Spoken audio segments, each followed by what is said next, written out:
Hello student, आज के lecture में हम वेइंग मशीन से रिलेटेड और spring cutting, spring balance, beam balance इनसे रिलेटेड क्वेश्चन जो है एनएलएम 2 के देखेंगे हम। ठीक है, तो पहले हम स्टार्ट करते हैं वेइंग मशीन से। वेइंग मशीन सबने देखा होगा, ठीक है ना, जिसपे हम अपना वेट वगैरह मेज़र करते हैं।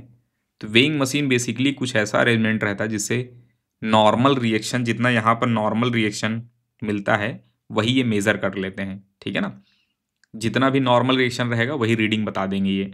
ठीक है, न्यूटन में बताएंगे या उसमें कुछ ऐसा अरेंजमेंट किया जाएगा कि जो भी वेट आएगा, नॉर्मल रिएक्शन आएगा, दैट डिवाइडेड बाई 10 कर देंगे, 9.8 वगैरह करके ये आंसर बता देते हैं। मास जो है केजी में बता देंगे।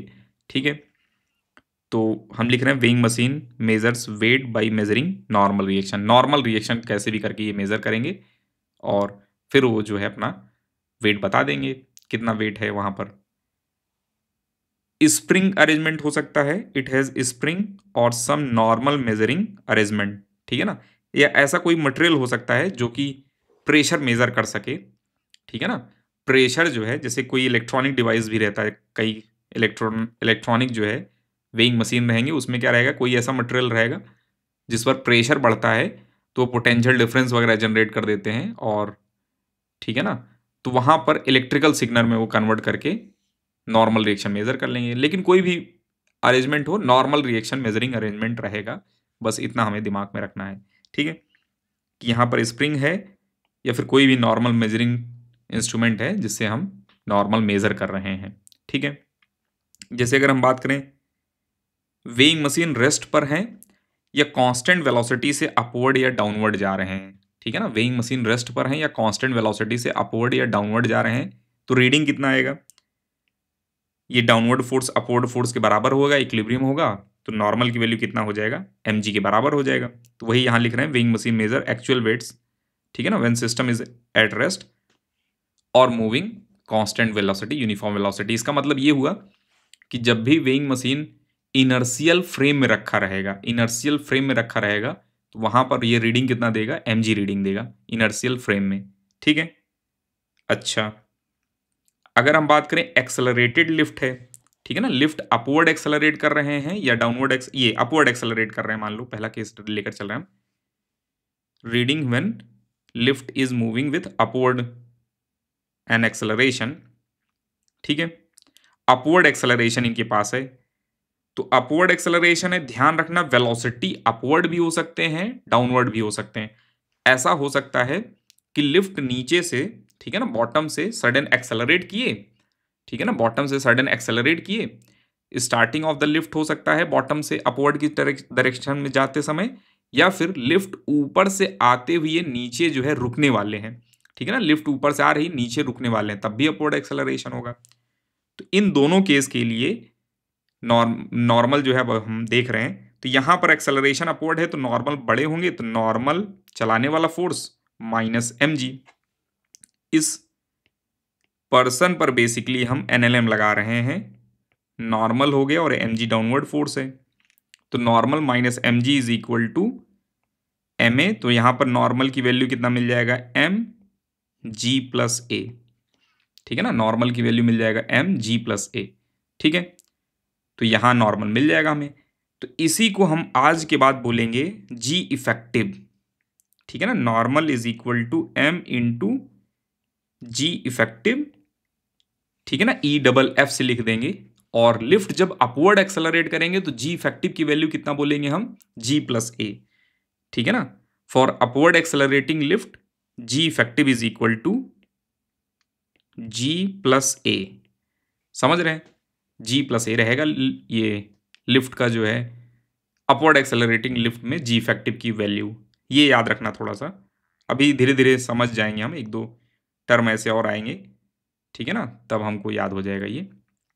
तो यहाँ लिख रहे हैं अपनी कॉपी में, चाहे तो आप ये लिख लेना, when lift is moving with upward acceleration a, वहां पर जी इफेक्टिव कितना रहेगा, जी प्लस ए। इसको पॉज करके आप लिख भी सकते हैं। ठीक है, चलिए अब हम देख रहे हैं reading when lift is moving with downward acceleration a. तो डाउनवर्ड एक्सेलरेशन है, वेलोसिटी अपवर्ड भी हो सकता है, डाउनवर्ड भी हो सकता है। जैसे लिफ्ट जाकर ऊपर किसी फ्लोर पर रुकने वाले हैं, लिफ्ट नीचे से चल रहे हैं, किसी फ्लोर पर जाकर रुकने वाले हैं, तो वहां पर क्या होगा, एक्सेलरेशन डाउनवर्ड रहेगा, रुकने वाले हैं एक्सेलरेशन डाउनवर्ड रहेगा। या फिर टॉप फ्लोर से लिफ्ट स्टार्ट किए चलना डाउनवर्ड डायरेक्शन में, टॉप फ्लोर से लिफ्ट स्टार्ट किए डाउनवर्ड डायरेक्शन में चलना, तो इन दोनों केसेस में एक्सेलरेशन किधर रहेगा, डाउनवर्ड रहेगा। तो mg बड़े रहेंगे, एक तरह से डाउनवर्ड एक्सेलरेशन है, तो हम बोलेंगे mg चलाने वाला force minus normal is equal to mass into acceleration.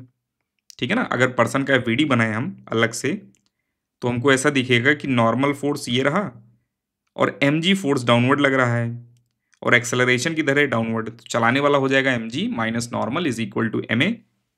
तो नॉर्मल की वैल्यू कितना हो जाएगा, mg माइनस a। ठीक है ना, नॉर्मल की वैल्यू कितना हो जाएगा, mg माइनस a। ठीक है, चलिए समझ गए हम। तो इसमें भी आप अपनी कॉपी में लिख लेना, g इफेक्टिव कितना रहेगा, g minus a when lift moving with downward acceleration a।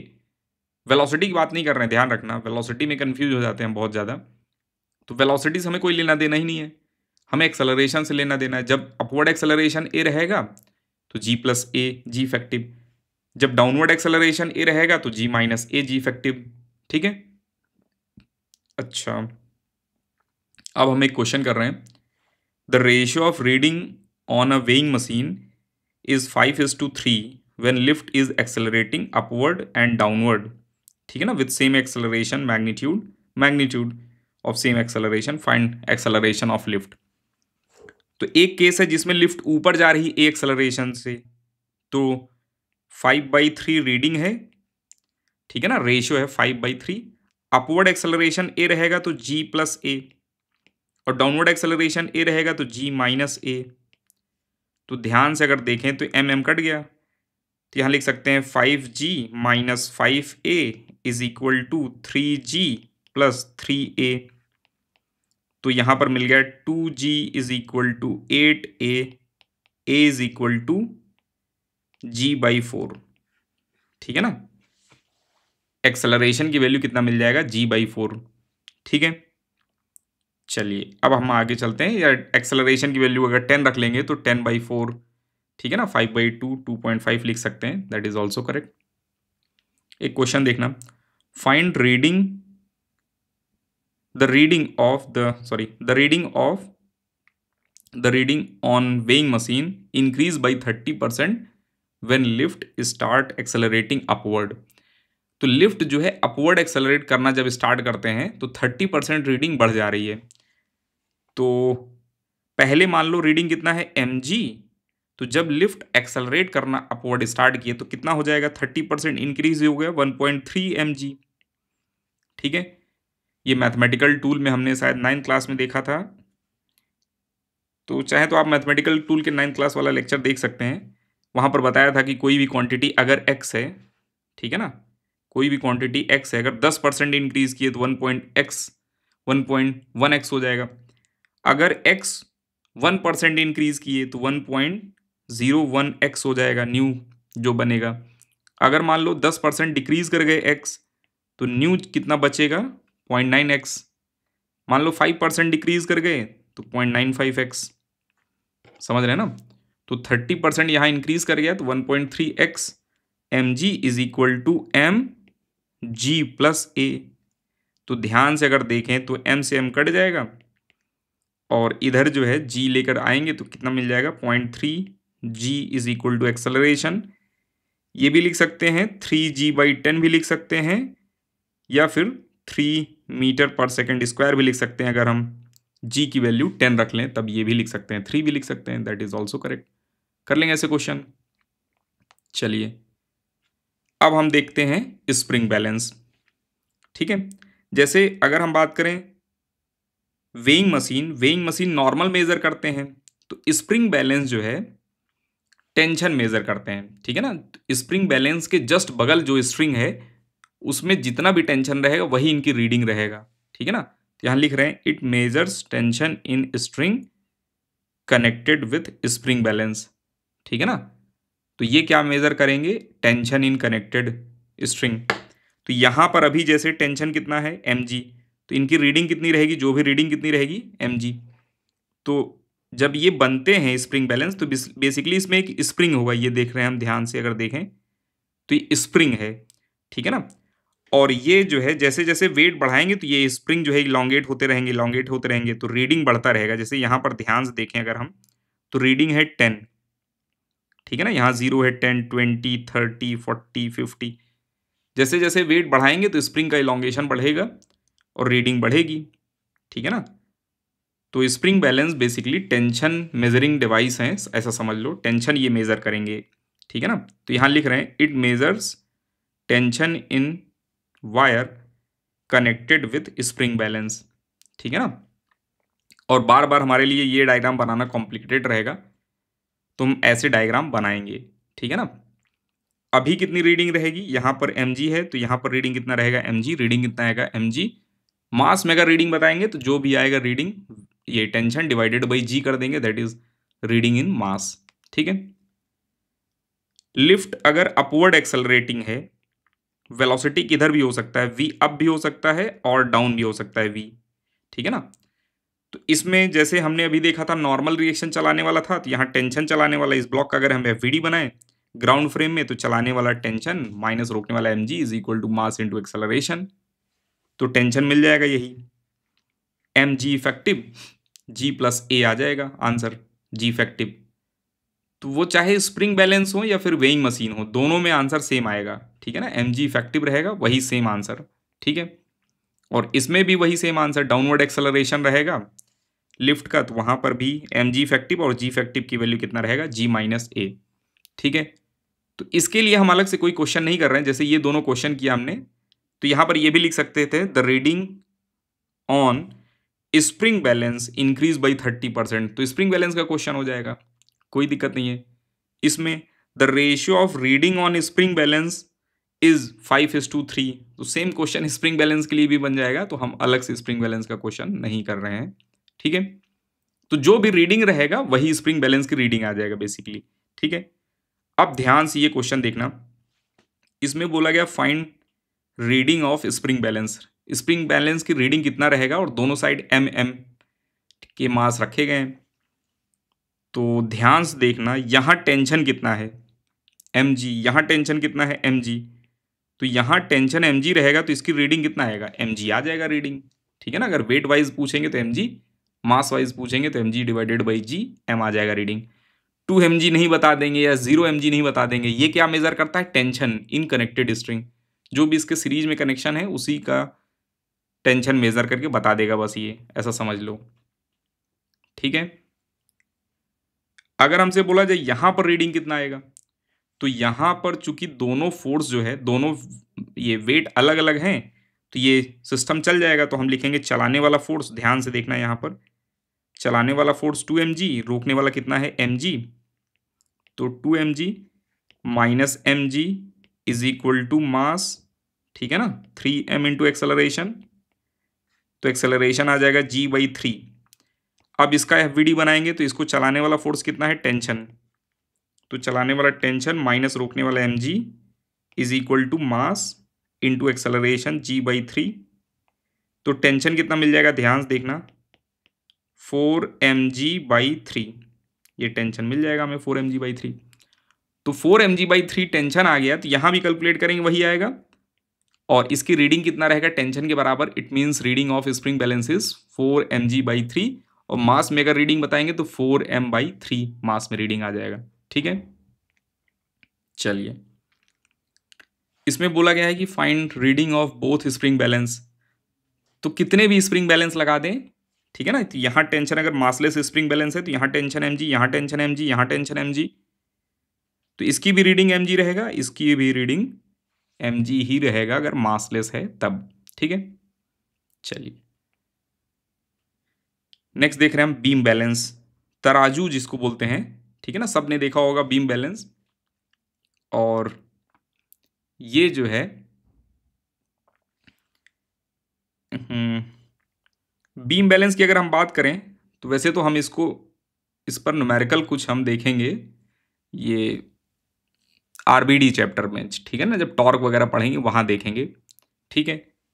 लेकिन मान लो यहां पर 1 kg रख दिया हमने, ध्यान से देखना 1 kg रख दिया ब्लॉक, 1 kg का ब्लॉक यहां रख दिया गया, ठीक है। और इधर जो है दूसरे साइड हमने 1 kg शुगर रख दिया, ठीक है ना। तो ये बैलेंस रहेंगे, ठीक है ना, 1 kg ब्लॉक और 1 kg शुगर दोनों बैलेंस रहेंगे। अब हमने क्या किया, इसी अरेंजमेंट को मून पर लेकर चले गए, ठीक है ना, इसी अरेंजमेंट को हम मून पर लेकर चले गए। तो जब मून पर ले जाएंगे तो वहां पर ये रीडिंग चेंज हो जाएगा कि यही रहेगा, मतलब 1 kg ब्लॉक ही लगाना पड़ेगा या फिर डिफरेंट ब्लॉक यूज करना पड़ेगा। m/6 हो जाता है वेट वहां पर, तो वहां जो है रीडिंग वही रहेगा कि डिफरेंट हो जाएगा।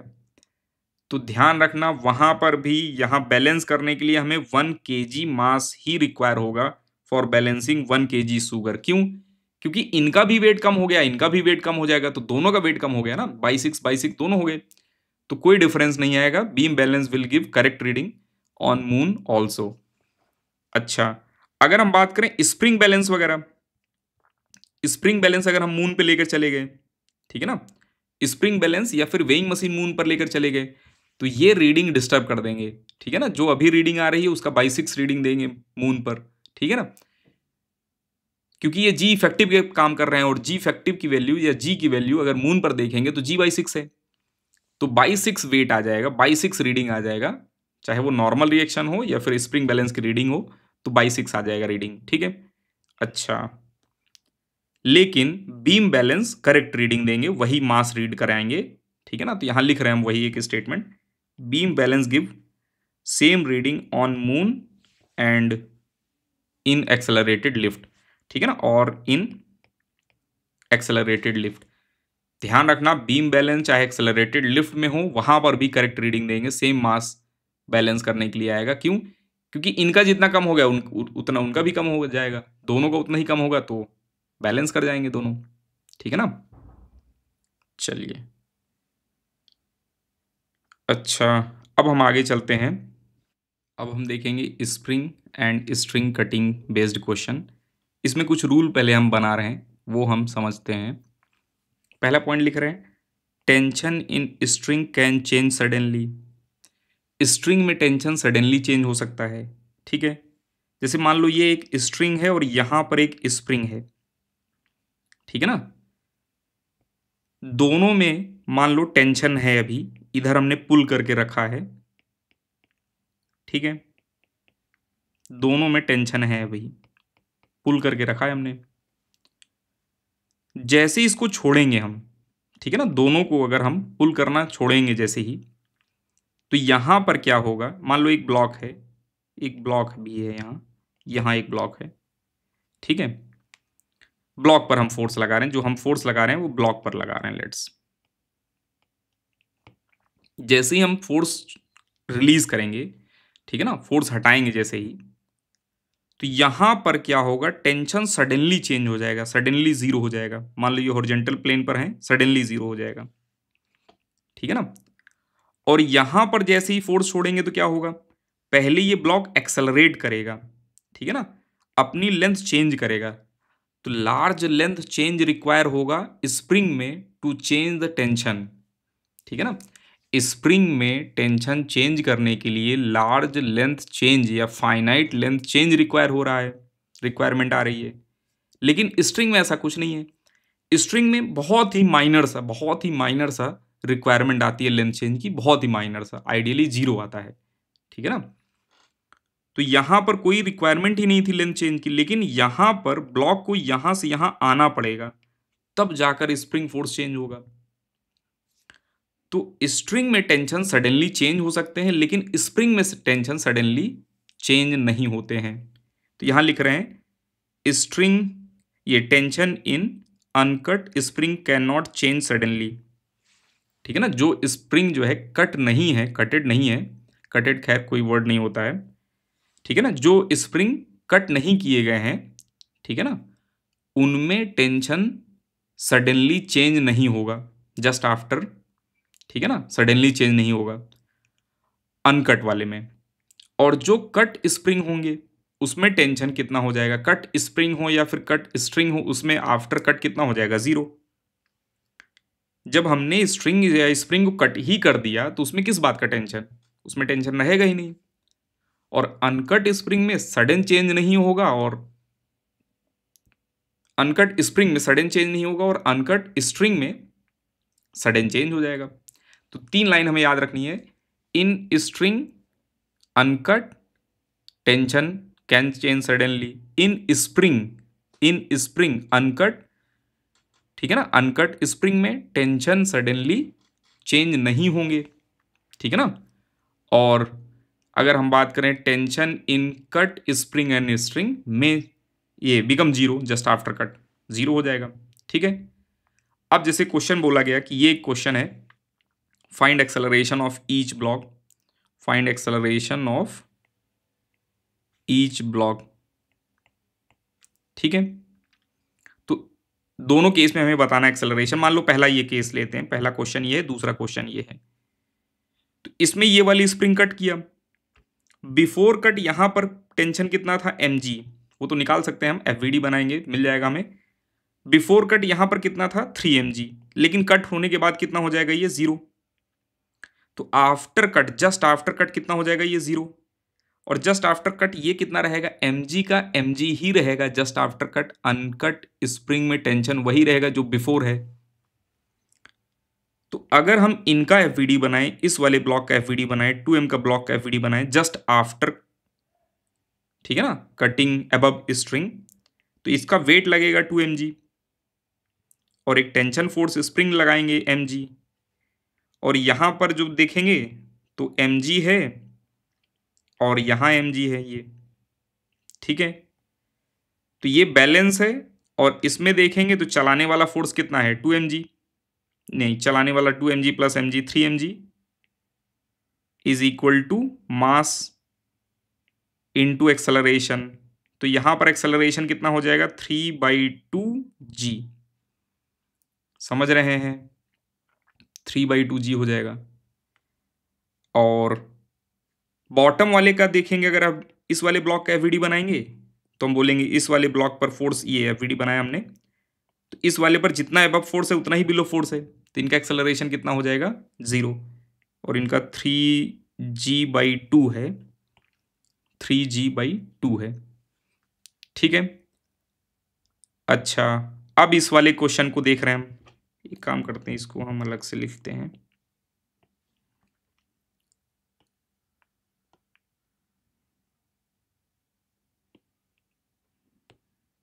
ठीक है। इसमें देखना ध्यान से,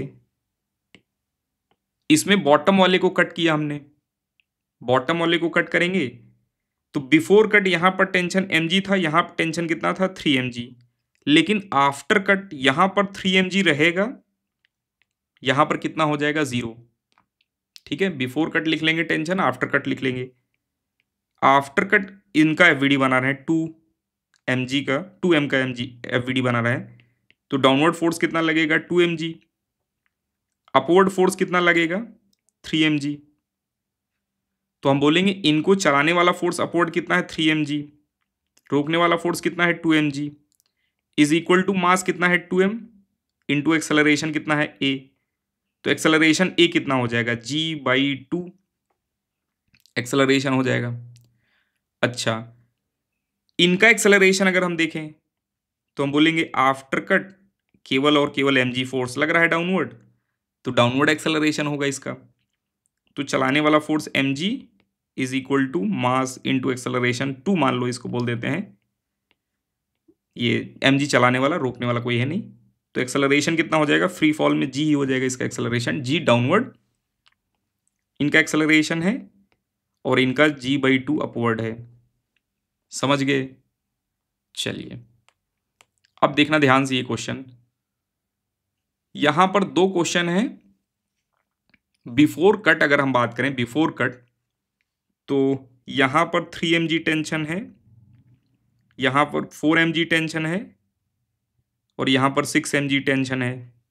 आफ्टर कट तो यहां 6 mg ही रहेगा, यहां 0 हो जाएगा, यहां पर 3 mg हो जाएगा। सेम सिचुएशन इस वाले में भी रहेगा, अगर बीच वाले स्ट्रिंग हैं, चूंकि स्ट्रिंग कट हो गए हैं तो वहां टेंशन 0 ही हो जाएगा। तो both question have same answer, ठीक है ना, हम एक ही सॉल्व करेंगे, दोनों का सेम आंसर है, ठीक है, क्योंकि आफ्टर कट तो सिचुएशन सेम ही है दोनों, ठीक है। तो अब हम ऊपर वाले का एफवीडी बना रहे हैं 2m का। तो ऊपर फोर्स लगेगा 6 mg, नीचे फोर्स लगेगा 2 mg। तो हम बोलेंगे चलाने वाला अपवर्ड 6 mg माइनस रोकने वाला 2 mg is equal to 2m into acceleration. तो एक्सेलरेशन ध्यान से देखना कितना हो जाएगा, 6m minus 2m 4m by 2m, तो 2g हो जाएगा एक्सेलरेशन इनका, ठीक है। और इनका देख रहे हैं एफवीडी, तो डाउनवर्ड फोर्स कितना है mg, एक वेट लगेगा, और एक जो है स्प्रिंग फोर्स लगाएगा 3 mg। तो 4 mg डाउनवर्ड फोर्स है is equal to mass into acceleration a2।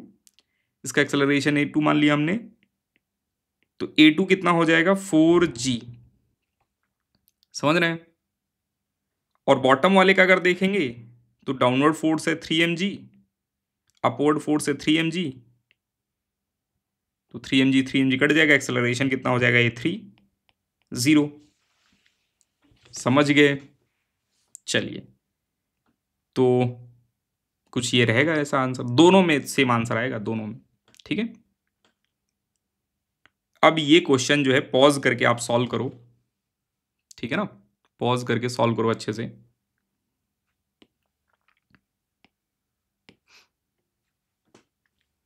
तो ऊपर वाले का पहले हम टेंशन देख लेते हैं, अब हम सॉल्व कर रहे हैं।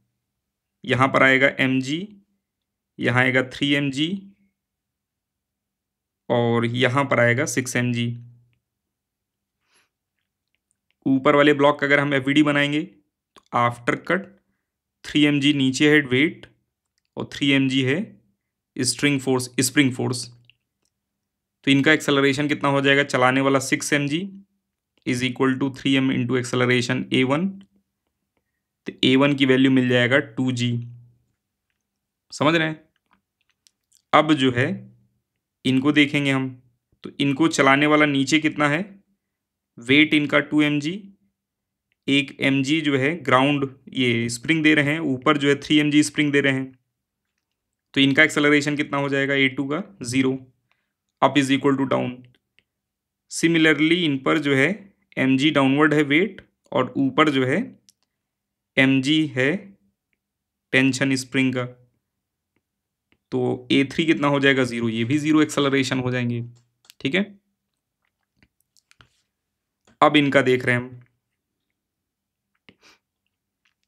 ध्यान से देखना, इसमें बीच में स्ट्रिंग है, ठीक है ना। तो बिफोर तो यहां पर mg था, यहां पर कुछ था 3 mg, और यहां पर 6 mg था बिफोर, लेकिन आफ्टर कट यहां 0 हो गया, ठीक है ना। और टेंशन हमें पता ही नहीं, तो जब भी टेंशन वाला क्वेश्चन आएगा इतना पता होगा, जो भी स्ट्रिंग से कनेक्टेड अनकट स्ट्रिंग होगा, अनकट स्ट्रिंग के अप और डाउन जो दोनों मास कनेक्टेड रहेंगे, अप और डाउन जो दोनों मास कनेक्टेड रहेंगे, both must have same acceleration, क्योंकि स्ट्रिंग की लेंथ जो है चेंज नहीं होगी, ठीक है ना। तो इस वजह से दोनों का एक्सेलरेशन सेम रहेगा। हम दोनों का एफवीडी एक साथ बनाएंगे जब भी ऐसा क्वेश्चन आएगा स्ट्रिंग वाला, अनकट स्ट्रिंग का जब भी क्वेश्चन रहेगा, तो दोनों का हम क्या करेंगे, ये एफवीडी एक साथ बनेंगे, एक्सेलरेशन एक साथ मान के चलेंगे।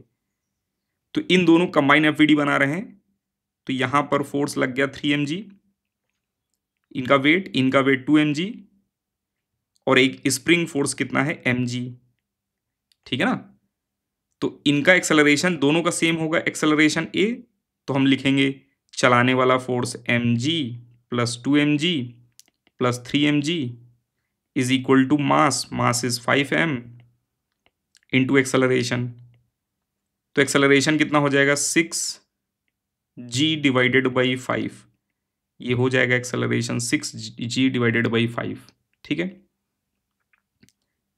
इनका देखेंगे अगर हम, तो यहां पर mg फोर्स डाउनवर्ड है, अपवर्ड फोर्स mg है, तो एक्सेलरेशन कितना हो जाएगा a2 इनका 0। अगर हमसे पूछेंगे यहां टेंशन कितना है just after cut above spring, तो पहला काम है एक्सेलरेशन निकालना। तो एक्सेलरेशन निकल गया, अब जो है किसी एक का एफवीडी बना दो और उस पर एनएलएम लगा दो, मिल जाएगा टेंशन। ठीक है ना, जस्ट आफ्टर कट टेंशन कितना रहेगा, आ जाएगा। ये क्वेश्चन देखना, find acceleration of block just after cutting the string. तो कुछ ऐसी सिचुएशन है और ब्लॉक जो है स्ट्रिंग कट किया हमने, टेंशन पूछा गया है, ये एक्सेलरेशन पूछा गया ब्लॉक का just after cut the string. तो याद करो जब हमने वेक्टर पढ़ाया तो वेक्टर में हमने एक स्टेटमेंट लिखाया था कि when there is multiple forces acting on a block, when there is multiple forces acting on a block and having resultant 0, ठीक है ना, on removing one vector resultant will be just opposite to that removed vector equal magnitude। ठीक है, फिर से हम बोल रहे हैं, समझना। जैसे मान लो मल्टीपल फोर्सेस का रिजल्टेंट 0 है, ठीक है ना, मल्टीपल फोर्सेस लग रहे हैं, किधर लग रहा है, किधर लग रहा है, किधर, मल्टीपल फोर्सेस का रिजल्टेंट 0 है। याद करो जब पॉलीगन पढ़ाया था, polygon law of vector addition, वहां पर हमने बताया था जब भी मल्टीपल फोर्सेस का वेक्टर रिजल्टेंट 0 हो, कोई एक फोर्स हमने रिमूव कर दिया, तो रिजल्टेंट जो बचे वेक्टर उनका रिजल्टेंट कितना होगा, इस रिमूव्ड वेक्टर के मैग्नीट्यूड के बराबर और direction just opposite. Removed vector के मैग्नीट्यूड के बराबर और डायरेक्शन जस्ट अपोजिट। ठीक है ना, ये सेंटेंस वहां लिखाया गया था। तो ध्यान से देखना, यहां पर ये है स्ट्रिंग, ये है स्प्रिंग। तो एक टेंशन इधर लग रहा था बिफोर कट, एक स्प्रिंग जो है टेंशन लगा रहे थे। बाई सिमेट्री हम समझ सकते हैं दोनों का सेम होगा क्योंकि 30-30 डिग्री है। एक mg फोर्स डाउनवर्ड लग रहा था, जैसे ही ये टेंशन हटाया हमने तो ये mg उतना ही है और ये स्प्रिंग भी उतना ही रहेगा just after cut. Just after cut ये स्ट्रिंग जो है जब हमने हटा दिया तो mg तो चेंज हुआ नहीं और ये भी सडन चेंज नहीं हुआ। इसका मतलब रिजल्टेंट क्या होगा, resultant is equal to this removed tension in just opposite direction. मतलब ये जो है अगर हॉरिजेंटल से 30 डिग्री बना रहे थे तो ये भी हॉरिजेंटल से 30 डिग्री बनाएंगे रिमूव्ड, तो इन दोनों का रिजल्टेंट, ठीक है ना, इनके बराबर होगा। तो हम निकाल लेते हैं बिफोर टेंशन कितना था। तो याद करो T cos theta, T cos 30, T cos 30 balance कर जाएंगे और 2t sine 30 is equal to mg हो जाएगा, और साइन 30 1/2 होता है तो t कितना हो जाएगा mg, टेंशन mg है। तो ये जब रिजल्टेंट निकाल रहे हैं तो रिजल्टेंट वेक्टर जो आया, रिजल्टेंट वेक्टर जब इधर आया, इनका और इनका रिजल्टेंट क्या हुआ, ये हो गया, और इसकी वैल्यू कितना रहेगा, mg के बराबर ही रहेगा। समझ रहे हैं ना, क्यों, क्योंकि रिमूव्ड वेक्टर के बराबर रहेगा इफ अदर आर अनचेंज। तो mg रहेगा नेट रिजल्टेंट। तो एक्सेलरेशन कितना हो जाएगा, हम बोलेंगे net force divided by mass, acceleration कितना हो जाएगा g। ये आसान तरीका था। लेंदी मेथड क्या है कि हम देखें कि ये फोर्स कितना है mg, ये फोर्स कितना है mg, और ये एंगल कितना है, तो 120 एंगल रहेगा। फिर रिजल्टेंट निकालें हम इन दोनों का mg का, ठीक है ना, या जो भी फोर्स होंगे उनका रिजल्टेंट निकालें, फिर उससे कैलकुलेशन करें। यहां तो क्वेश्चन आसान है, 120 डिग्री है, हो जाएगा आसानी से। लेकिन गलती से यही 45 डिग्री अभी कर दिया हमने, मान लो 45 दोनों साइड ले लें, फिर रिजल्टेंट निकालना हमारे लिए बहुत टफ टास्क हो जाएगा। और जो ये रिमूव्ड वाला लॉजिक है इससे करना आसान हो जाएगा। तो फिर से हम बोल रहे हैं जब एक वेक्टर रिमूव किया जाएगा and other remain unchanged, other magnitude and direction remain unchanged, then resultant is equal to just opposite to removed vector and equal magnitude, just opposite to removed vector and have equal magnitude। ठीक है, तो इससे कर लेंगे हम। अब ये question है, इस क्वेश्चन में स्प्रिंग दिए गए हैं, ठीक है ना, इस क्वेश्चन में स्प्रिंग दिया गया है और स्ट्रिंग दिया गया है, लेकिन कट कौन किया गया, स्प्रिंग। तो just after cut tension in string में चेंज सडनली। तो यहाँ पर पिछला वाला लॉजिक नहीं लगा सकते हैं। क्यों नहीं लगा सकते हैं? क्योंकि हम ये गारंटी ले ही नहीं सकते कि string tension remain change just after cut. क्यों? क्योंकि स्ट्रिंग टेंशन में चेंज सडनली, स्प्रिंग चेंज नहीं होगा। तो इसमें हमने लॉजिक लगा दिया वही कि स्प्रिंग चेंज नहीं हुआ है, एमजी चेंज नहीं हुआ है, तो आ जाएगा आंसर।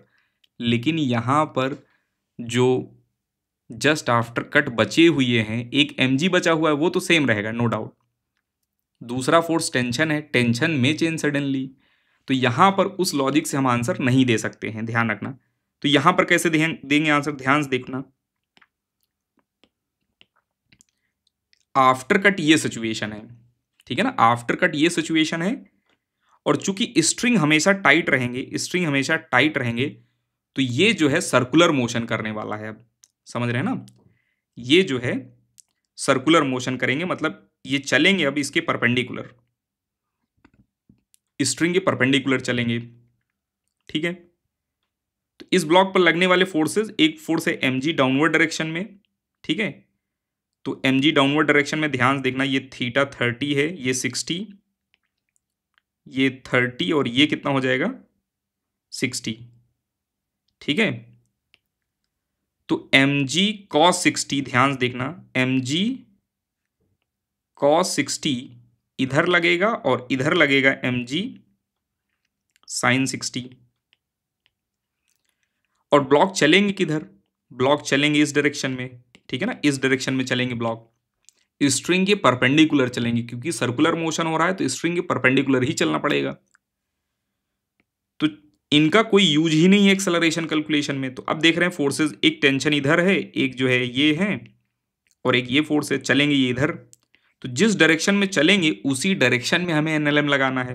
तो हम बोलेंगे चलाने वाला फोर्स mg sin 30, रोकने वाला कोई है नहीं, is equal to mass into acceleration. तो एक्सेलरेशन कितना आ गया g√3/2। समझ रहे हैं? अच्छा, इस डायरेक्शन में एक्सेलरेशन है नहीं और वेलोसिटी नहीं है, तो इस डायरेक्शन में वैसे तो इक्विलिब्रियम है। तो टेंशन अगर हमसे पूछा जाए टेंशन कितना है, तो टेंशन mg cos 60 हो जाएगा। और नहीं समझ में आ रहा है, कोई दिक्कत नहीं, टेंशन की वैल्यू हम निकालेंगे सर्कुलर मोशन में फिर से एक बार, ठीक है ना। सर्कुलर मोशन में देखेंगे तो इसके पास वेलोसिटी 0 है, ओमेगा 0 है, तो सेंट्रीपिटल एक्सेलरेशन 0 होगा। दैट्स वाई टेंशन और mg cos 60 बैलेंस करेंगे, ठीक है। आगे हम सर्कुलर में देखेंगे इस क्वेश्चन को फिर से। अब ये क्वेश्चन देखना ध्यान से, इस क्वेश्चन में हमें एक्सेलरेशन निकालना है और वेज पर एक ब्लॉक रखा गया है, 30 डिग्री इंक्लाइन पर वेज है, और जस्ट आफ्टर स्ट्रिंग कटिंग हमें ब्लॉक का एक्सेलरेशन बताना है, ठीक है। तो इसमें बिफोर स्ट्रिंग कट अगर हम टेंशन निकाल लें तो ध्यान से देखना, इसका एफवीडी बनाए हम, ठीक है ना। तो ये एक ब्लॉक है, इस ब्लॉक पर नॉर्मल रिएक्शन लग रहे हैं, इधर mg फोर्स लग रहा है डाउनवर्ड, mg का एक कंपोनेंट इधर होगा mg sin 30 और mg cos 30 इधर होगा, ठीक है, mg cos 30। और along द प्लेन, ठीक है ना, mg sin 30 इधर लग रहा है, बेसिकली mg sin 30 इधर लग रहा है, समझ रहे हैं ना। और नॉर्मल टू द प्लेन जो है लग रहा है नॉर्मल, और ये टेंशन और ये टेंशन, ठीक है ना, ये एंगल अगर हम देखें ध्यान से तो ये 30 है, तो टी सिमेट्री पर इक्वल रहेंगे, और इधर लगेगा t sin 30, इधर लगेगा t sin 30, और t cos 30 इधर लगेगा, तो 2t cos 30। तो इस डायरेक्शन में जो फोर्स है, ध्यान देखना, इस डायरेक्शन में जो फोर्स है दिस इज 2t cos 30, ठीक है। तो ये डायग्राम अगर आपको दिख जाए तभी ये क्वेश्चन हो पाएगा, ठीक है ना। ये विजुअलाइजेशन का ही क्वेश्चन है, अगर विजुअलाइज हो गया फिर तो क्वेश्चन बहुत आसान है, ठीक है। ये t sin थीटा, ये t sin 30 जो है कैंसिल कर ले रहे हैं आपस में। ये 2t cos थीटा को mg sin 30 बैलेंस कर रहा है, और नॉर्मल को mg cos 30 बैलेंस कर रहा है, समझ रहे हैं ना। अच्छा, तो टेंशन अगर हमें निकालना है बिफोर द कट, तो 2t साइन, ये 2t cos 30 is equal to mg sine 30 कर देते हैं। तो 2t cos 30 की वैल्यू रख दे रहे हैं हम, is equal to mg sine 30। 2 से 2 कट गया, तो टेंशन यहां पर कितना मिल जाएगा, ध्यान से देखना, टेंशन कितना मिल जाएगा, mg divided by 2√3। Before cut ये टेंशन है, ठीक है। अच्छा, after cut the string, after cutting the string, spring में टेंशन तो इतना ही रहेगा। तो ब्लॉक पर कितने फोर्स अगर लग रहे हैं बिफोर द कट, एक लग रहा है स्ट्रिंग का टेंशन, एक स्प्रिंग का टेंशन, एक mg, ठीक है ना। mg का एक कंपोनेंट हम बोलें तो mg साइन 30 लग रहा है, एक mg cos 30 लग रहा है, mg का कंपोनेंट, और एक नॉर्मल रिएक्शन लग रहा है। Just after cutting the string सारे फोर्स सेम है, सारे फोर्स सेम है बिफोर एंड आफ्टर, तो रिजल्टेंट कितना होगा।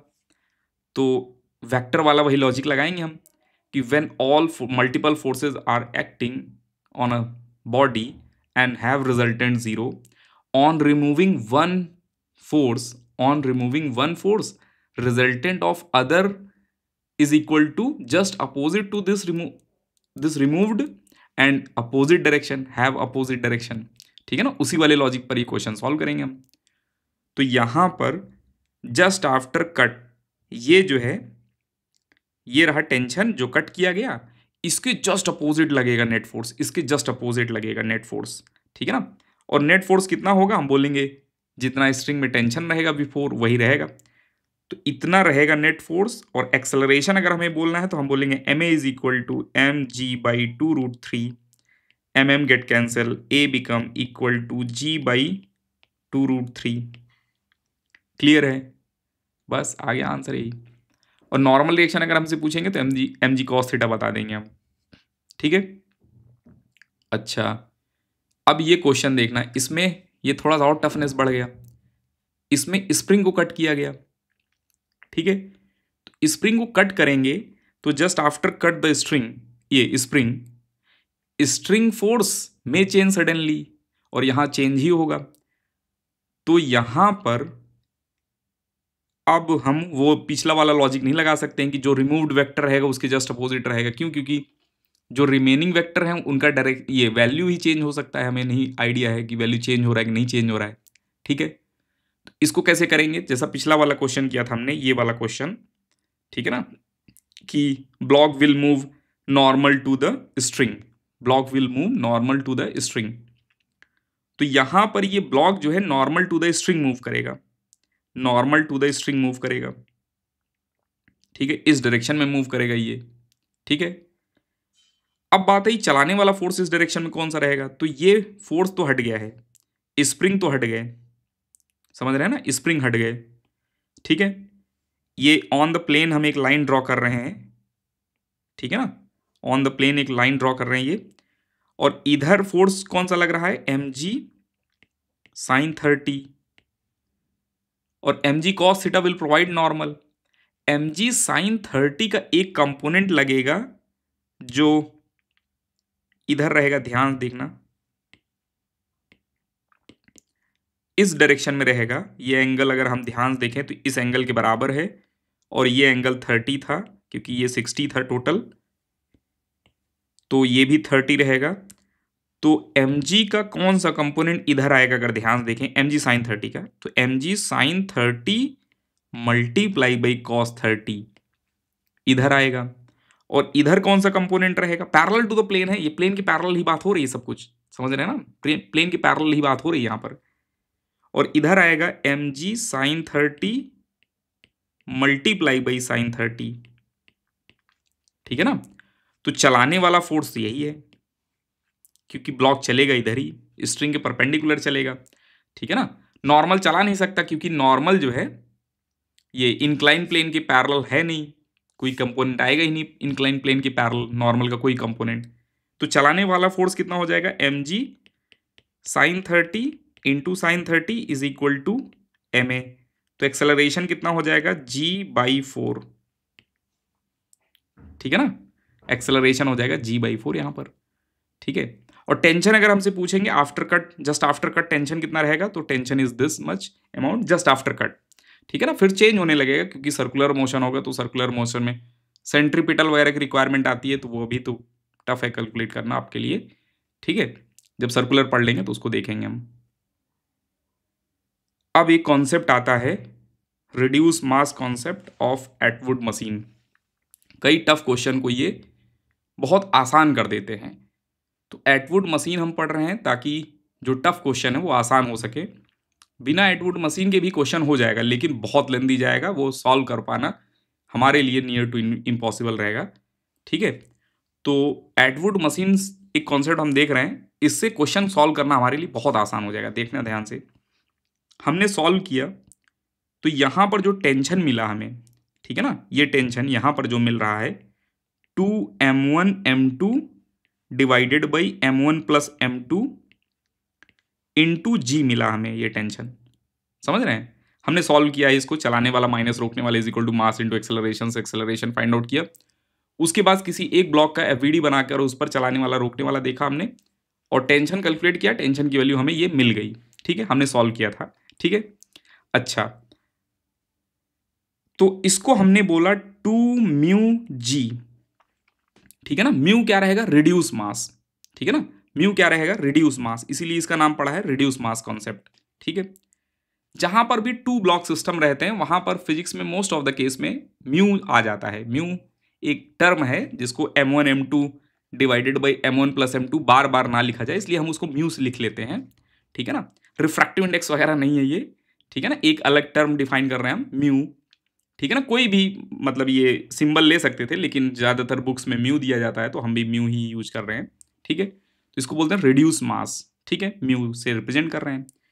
रिड्यूस मास की वैल्यू कितनी होगी, m1 m2 divided by m1 plus m2। तो यहां टेंशन कितना रहेगा, 2μg रहेगा।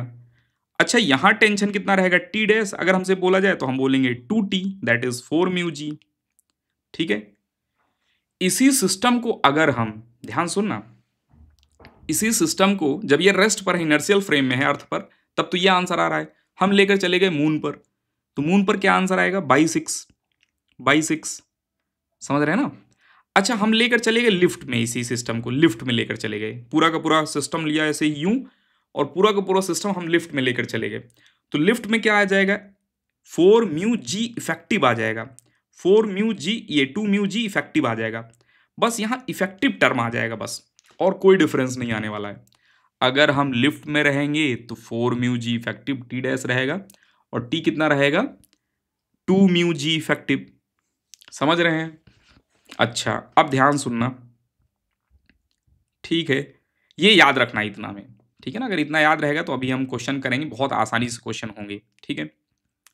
पहला सबसे आसान क्वेश्चन जो नीट में भी कहीं कहीं जरूरत पड़ जाएगी हमें, यहाँ टेंशन निकालना है, तो कितना होगा, हम बोलेंगे यहाँ पर टेंशन अगर ये रेस्ट पे है तो हम बोलेंगे 2μ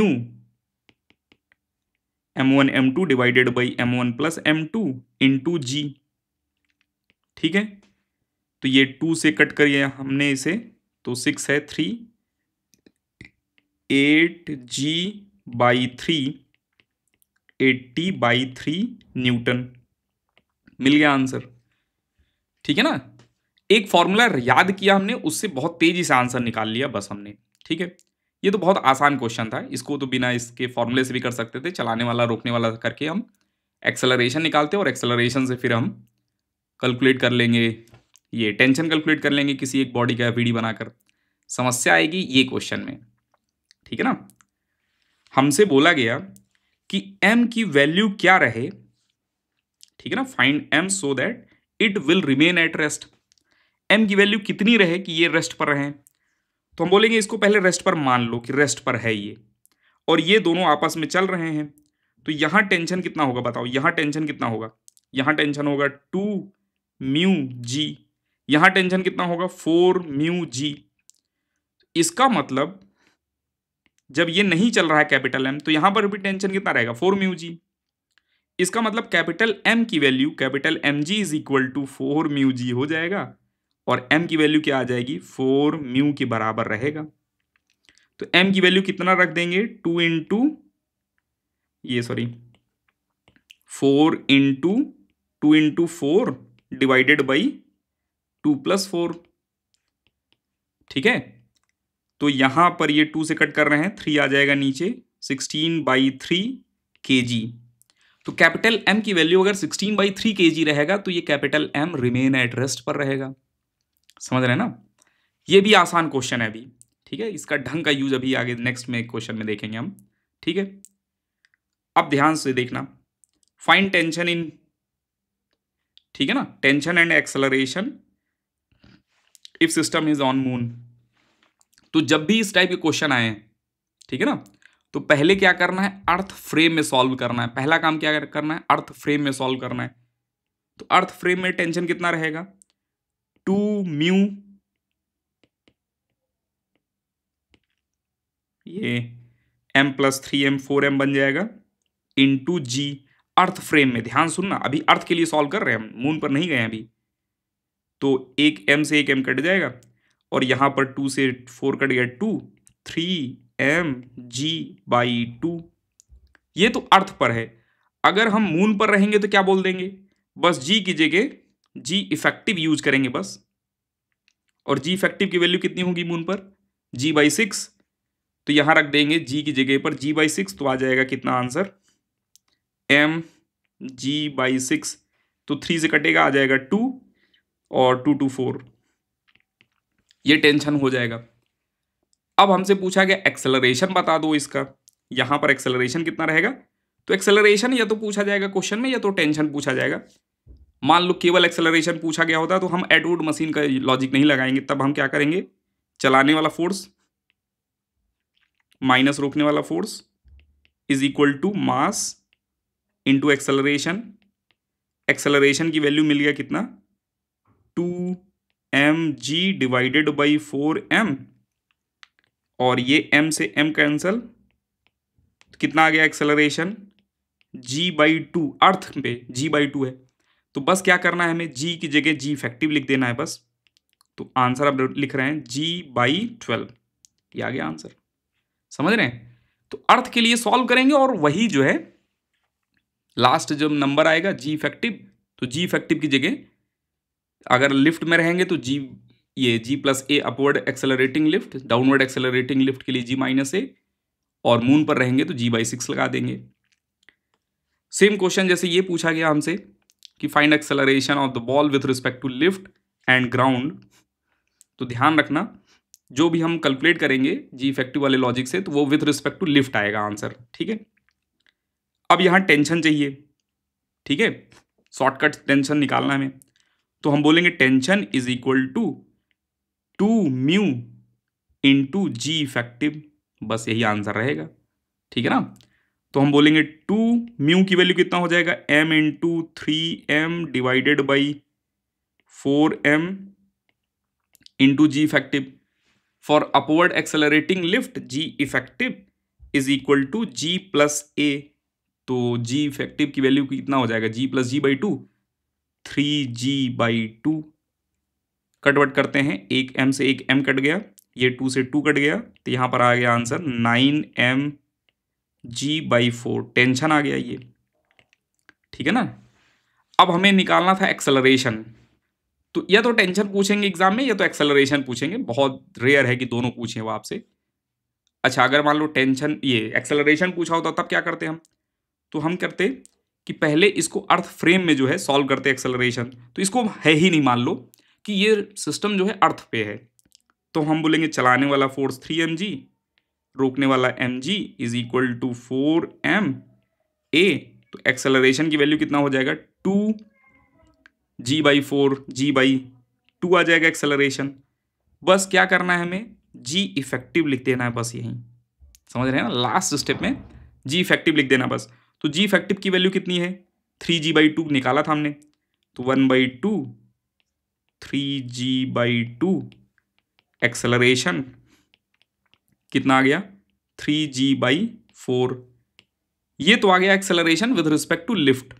ठीक है, तो लिफ्ट पर कोई पर्सन है, उन्होंने देखा कि ये कितने से जा रहा है, 3g/4 से नीचे जा रहा है, ये कितने से जा रहा है, 3g/4 से ऊपर जा रहा है। ग्राउंड के फ्रेम में चाहिए अगर हमें एक्सेलरेशन, लेट्स इनका नाम ए है, इनका नाम बी है, तो ग्राउंड के फ्रेम में चाहिए तो with respect to frame plus frame, तो ए वाले के एक्सेलरेशन में प्लस कर देंगे हम g/2, क्योंकि फ्रेम का एक्सेलरेशन अपवर्ड है तो ए का एक्सेलरेशन ज्यादा होगा, g/2 प्लस 3g/4 हो जाएगा एक्सेलरेशन ऑफ ए।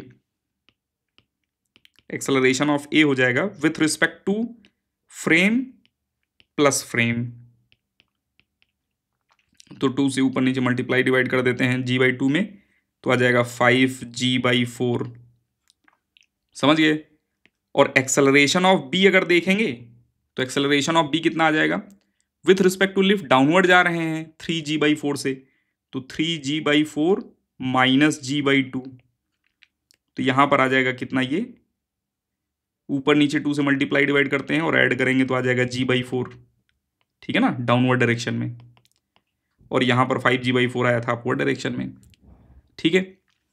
तो एक्सेलरेशन निकालना होगा तो विथ रिस्पेक्ट टू, मतलब अर्थ फ्रेम में पहले एक्सेलरेशन निकाल लेंगे, सेम सिस्टम अर्थ फ्रेम में, और फिर जो है लास्ट में आंसर में लास्ट में जी की जगह जी इफेक्टिव लगा देंगे, तो with respect to that frame that lift आ जाएगा, with respect to that lift, ठीक है। अच्छा, तो क्वेश्चन हो गया। एक क्वेश्चन देखना, ये वैसे एटवुड मशीन का क्वेश्चन नहीं है, ये अलग क्वेश्चन है। जैसे अगर हमसे बोला जाए कि यहां पर एक ब्लॉक रिलीज किया गया, अर्थ पर है, थीटा एंगल है, कितना टाइम लेगा ये जाने में, तो हम लगा सकते हैं इसमें displacement L is equal to half g sine theta, acceleration होगा, अब ये तो सॉल्व नहीं कर रहे हैं हम, ठीक है ना, चलाने वाला force mg sine theta, frictionless surface है, तो जी साइन थीटा एक्सेलरेशन हो जाएगा टाइम स्क्वायर, तो टाइम की वैल्यू कितनी मिल जाएगी, √2L/g साइन थीटा। मून पर रहेंगे तो क्या बताएंगे हम, डायरेक्ट बता देंगे, कुछ नहीं, टी डैश कितना हो जाएगा मून पर, 2L/g/6 साइन थीटा, बस 6 ऊपर चला जाएगा तो आ जाएगा इसमें 12, ठीक है ना, तो टी डैश मून पर बेसिकली आ जाएगा 12L जी साइन थीटा। और यही लिफ्ट में रहेंगे, lift having upward acceleration g, तो g इफेक्टिव कितना हो जाएगा इसमें 2g, ठीक है ना, फॉर अपवर्ड g प्लस ए, तो बस g की जगह जो ये आंसर आया है यही आंसर लिखेंगे, बस g की जगह g इफेक्टिव लगा देंगे बस हम, ठीक है ना। तो इसका आंसर लिख रहे हैं, ध्यान से देखना, T double dash is equal to √2L/g effective, g effective is 2g sine theta, तो ये कितना आ जाएगा, 2 get cancel, L/g sine theta. समझ रहे हैं हम, चलिए ठीक है, इस टाइप के क्वेश्चन हो जाएंगे अब आपसे, थोड़ा ध्यान रखना। अब ये जो है एक्चुअल क्वेश्चन जहां पर एटवुड मशीन का बहुत ज्यादा यूज होता है। अब हमसे पूछा गया फाइंड एक्सेलरेशन ऑफ ईच, ये तो बहुत कॉम्प्लिकेटेड क्वेश्चन है, अगर एटवुड मशीन से ना करें तो दिमाग खराब हो जाएगा इस क्वेश्चन को करने में, ठीक है। तो एटवुड मशीन का कॉन्सेप्ट लगाते हैं हम, इनका एक्सेलरेशन, इनको एक सिस्टम मान लेते हैं, ठीक है, इनको एक सिस्टम मान लेते हैं, और इनका मास जो है, जैसे ध्यान सुनना, जब हमने एटवुड मशीन पढ़ा था इनिशियल में यहां, तो अगर हमें ये दोनों ब्लॉक हटाना हो, एक ब्लॉक लगाना हो, तो बेसिकली हम क्या करेंगे, इन दोनों ब्लॉक को हटाकर एक ब्लॉक लगाएंगे 4μ का। जो काम सीलिंग पर टेंशन ये दोनों मिलकर कर रहे थे, वही काम ये अकेले करेगा, समझ रहे हैं ना। तो यही लॉजिक यहां लगाएंगे अब हम, ठीक है। जो काम ये दोनों मिलकर कर रहे हैं वही काम इनका जो है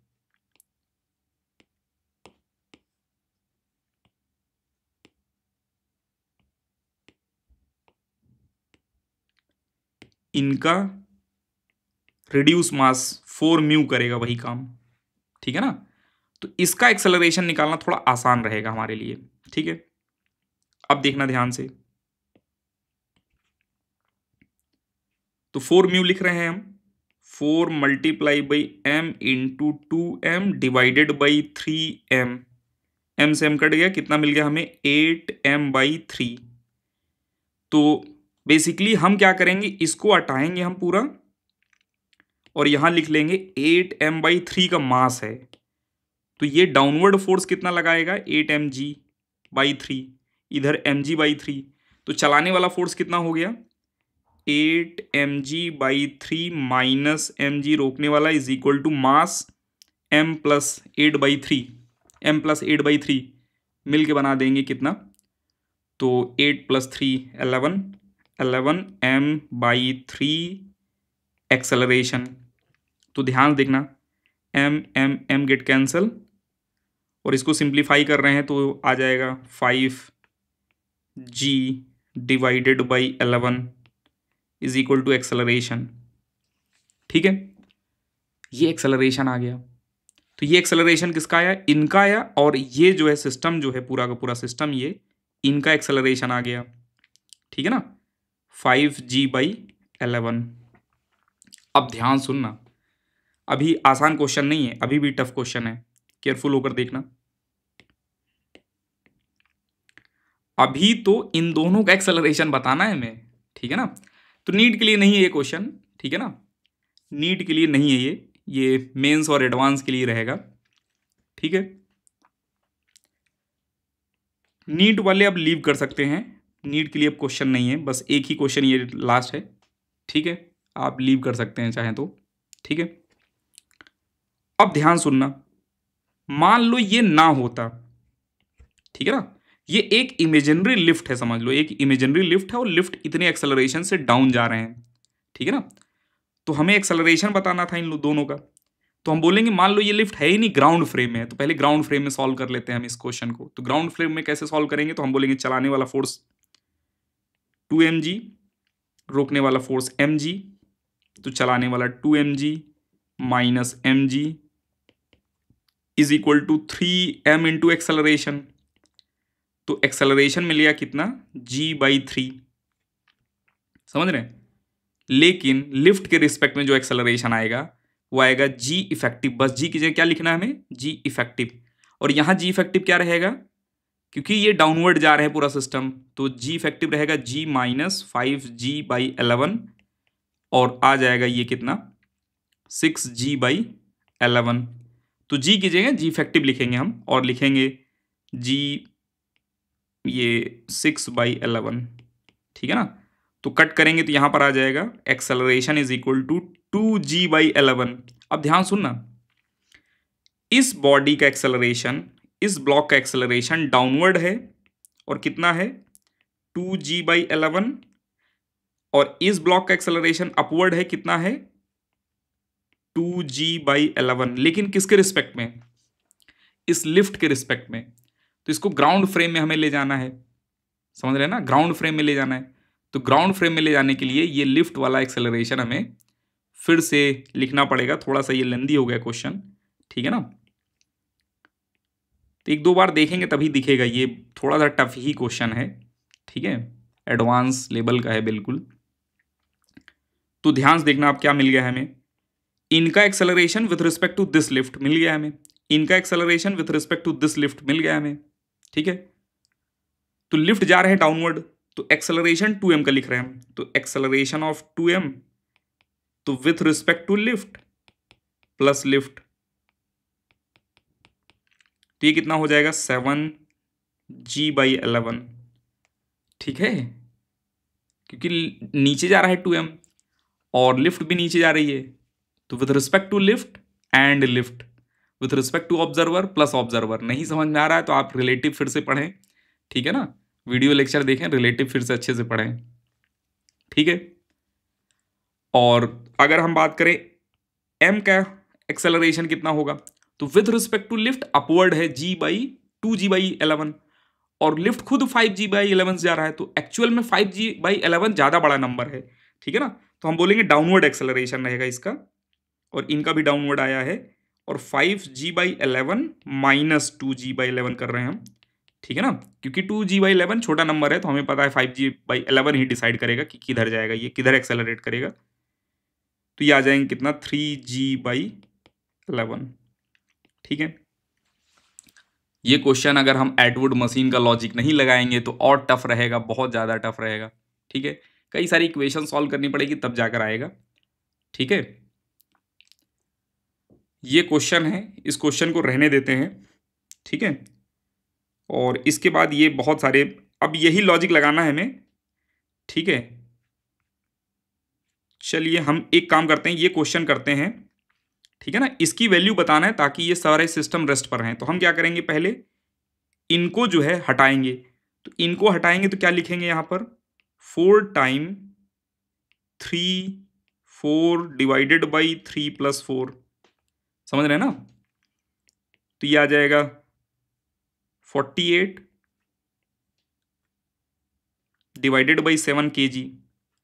फिर जो है इनको हटा दिया हमने, समझ रहे हैं, इनको हटा दिया हमने, इनकी जगह पर एक ब्लॉक लगाया। कितने का ब्लॉक लगाया हमने, 48/7 kg का। फिर इन दोनों को हटाएंगे और क्या लगाएंगे हम block, 4 into mu, mu is 3 × 48/7 divided by 3 + 48/7। ठीक है ना, इसके बराबर कैपिटल एम रहेगा, समझ रहे हैं। तो ये क्वेश्चन थोड़ा टफ है, इसको अभी हम नहीं सॉल्व नहीं कर रहे हैं ज़्यादा। एक काम करते हैं, हम इसको सॉल्व करेंगे जब पूरा सिलेबस हो जाएगा ना, जब हम एडवांस का पढ़ना स्टार्ट करेंगे। ठीक है, ये थोड़ा लेट रहेगा वो। ठीक है, फेब वगैरह के पास सॉल्व करेंगे जहाँ तक है। ठीक है ना, तब देखेंगे इसको, हम अभी रहने देते हैं। ठीक है, इतने टफ क्वेश्चन अभी हम सॉल्व नहीं कर रहे हैं आपके लिए। ये आसान है वैसे, आप सॉल्व कर सकते हैं इसको। ठीक, चलिए, चाहे तो आप इसको 2 बार सॉल्व कर लेना, काम बन जाएगा आपका। वही सेम क्वेश्चन है, बस इसमें एम के टर्म्स में है, इसमें हमने एग्जैक्ट मास दे दिया है। ठीक है, और भी क्वेश्चन हैं, इनफाइनाइट पुली वगैरह के क्वेश्चन हैं, लेकिन इनफाइनाइट पुली भी अभी बहुत टफ हो जाएगा आपके लिए, तो हम नहीं सॉल्व कर रहे हैं। ठीक है, इसको हम फैब वगैरह में देखेंगे जब एडवांस के लिए देख रहे होंगे हम स्पेशली। अभी हमारा टारगेट बेसिकली नीट और मेंस है। ठीक है, चलिए ठीक है, आप ये वीडियो लेक्चर अपने फ्रेंड्स को रिकमेंड कीजिए। ठीक है ना, इस वीडियो चैनल पे ये 9th के भी वीडियोस पड़े हैं, 10th के भी हैं। ठीक है ना, अगर आपके कोई रिलेटिव या कोई फ्रेंड है तो उनको रिकमेंड कर सकते हैं आप। ठीक है, आप लीव कर सकते हैं।